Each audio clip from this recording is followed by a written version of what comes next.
Some Australian towns are seeing a steady rise in retirees moving in, not because they are flashy, but because housing is still manageable and healthcare access remains stable. In 2026, affordability and hospital access matter more than lifestyle marketing. Today we are looking at 7 towns where retirees are quietly relocating based on housing prices, healthcare access, and safety trends. Launceston sits at the northern end of Tasmania and has become one of the more practical choices for retirees in 2026.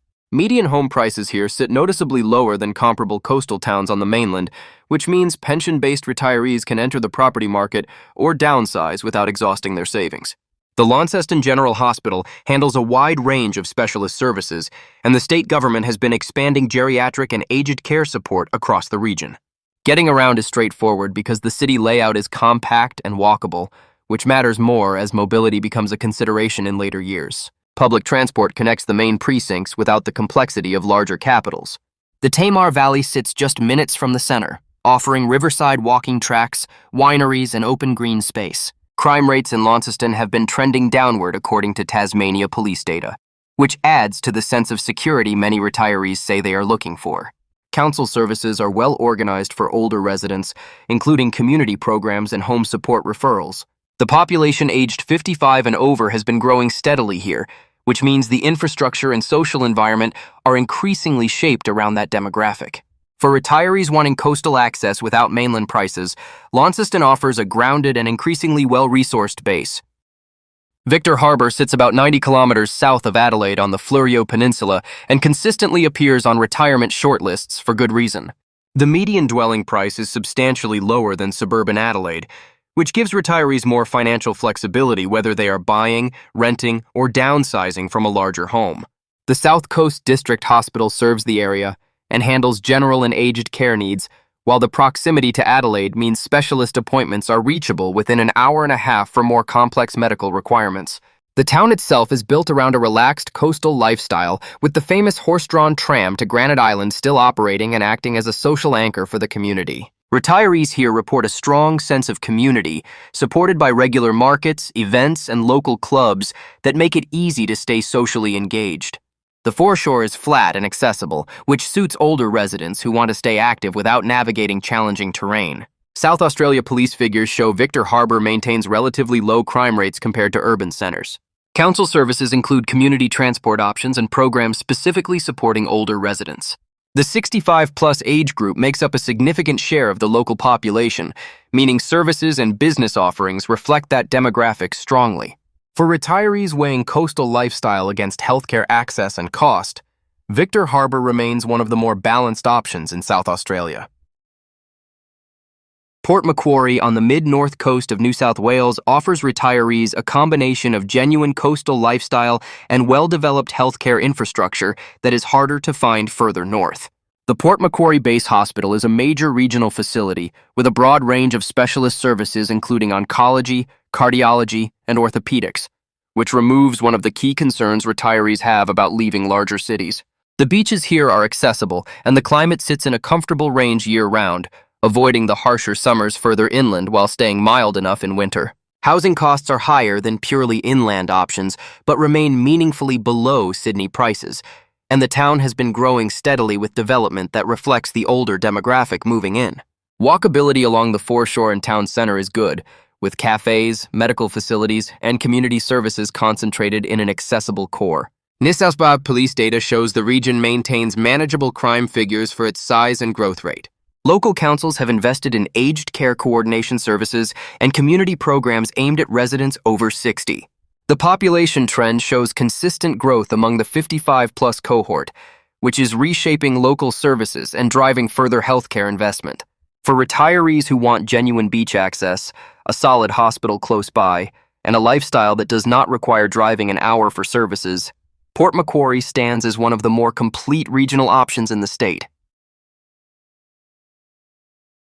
Orange in central New South Wales has been showing up more frequently in retirement research, partly because it offers something increasingly rare, a regional city with services and amenities that rival much larger towns without the accompanying price tag.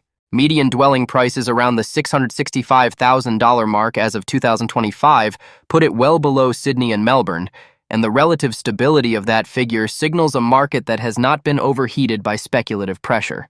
Orange Health Service is the main hospital and handles a range of specialist services, with patient transport programs available for those needing to access Sydney for more complex procedures. The town has a genuine community character, with a well-regarded food and wine culture, strong local markets, and events that bring residents together regularly. Parks and green spaces are integrated throughout the urban layout, supporting an active lifestyle that suits retirees who want to stay mobile. New South Wales police crime data for the region shows Orange performing well relative to its size, with community safety consistently cited as a reason retirees feel comfortable here. The council has invested in age-friendly infrastructure and senior support programs. ABS data shows the 55-plus cohort growing proportionally faster than the broader population in Orange, which is driving local services to adapt accordingly. For retirees who want a regional center with cultural depth, manageable costs, and strong community infrastructure, Orange presents a well-rounded case. Rosebud on Victoria's Mornington Peninsula occupies a specific position in the retirement landscape because it delivers coastal living with Melbourne close enough that major medical care is never out of reach. The median dwelling price is significantly below central Melbourne, which makes it attractive for retirees looking to free up capital from a larger property while maintaining a reasonable quality of life. The Mornington Peninsula is well served by healthcare facilities, and the drive to Frankston Hospital or into Melbourne for specialist appointments is manageable on a routine basis. The community here has developed organically around retiree and semi-retiree demographics, with social clubs, community centers, and local programs specifically supporting older residents. The foreshore is accessible and flat, the beaches are calm compared to ocean-facing alternatives, and the surrounding peninsula offers plenty to do without the intensity of urban living. Victoria Police data shows Rosebud and the surrounding peninsula maintaining relatively low serious crime rates, though like most regional areas, the figures are monitored against seasonal population fluctuations. Council services on the Mornington Peninsula are actively invested in aged care coordination and transport assistance for residents who no longer drive regularly. The 60-plus population share on the peninsula is among the higher proportions in Victoria, which means the town's services and character are strongly shaped by that community.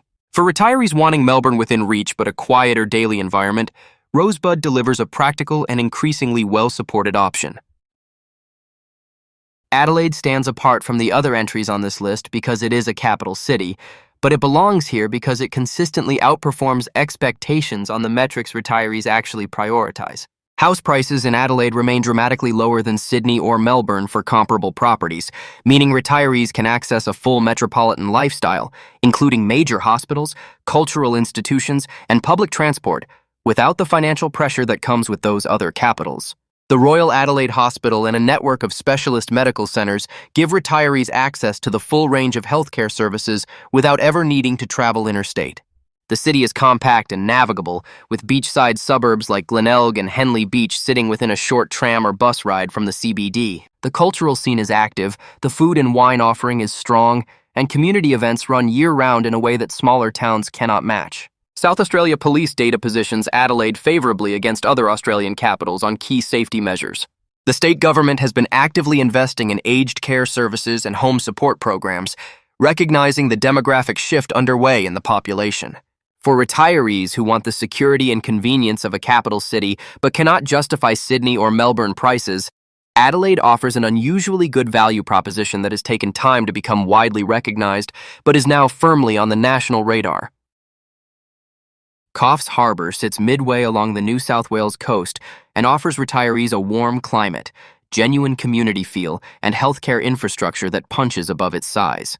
The Coffs Harbour Health Campus is a major regional referral hospital, serving a wide catchment area, with specialist services that mean retirees do not need to travel to Sydney or Brisbane for routine specialist care. Property prices are more manageable than the Northern Rivers region further up the coast, which has seen significant price pressure in recent years, and the Coffs Harbour market has remained more accessible for buyers on fixed incomes or pension-based budgets. The Pacific Highway bypass has improved the town centre significantly, creating a more livable and walkable environment close to the main shopping and medical precinct. The climate is warm year-round without the extreme humidity of areas further north, which makes daily activity and outdoor lifestyle easier for older residents. New South Wales police data for the Coffs Harbour area shows crime figures that are in line with or below comparable coastal regional centers. The council has supported a range of programs for residents over 60, including community transport, social activities, and home modification assistance. Population data shows consistent growth in the 55-plus demographic in the area, with the lifestyle and healthcare combination being the primary driver cited. For retirees who want genuine coastal warmth, a real hospital nearby, and a community that has not yet been priced out of reach, Coffs Harbour remains one of the more reliable choices on the eastern seaboard. These 7 towns share something important. None of them are retirement communities in the marketed sense. They are real towns where the numbers work, the hospitals exist, and the community is already shaped by people in the same stage of life making practical decisions. In 2026, the retirees moving quietly are the ones doing the research first. If any of these locations match what you are looking for, the next step is always to visit, speak with locals, and check the current property and health service situation directly. The fundamentals covered here give you a solid starting point. If you found this useful, subscribe for more data-driven coverage of where Australians are choosing to live and why.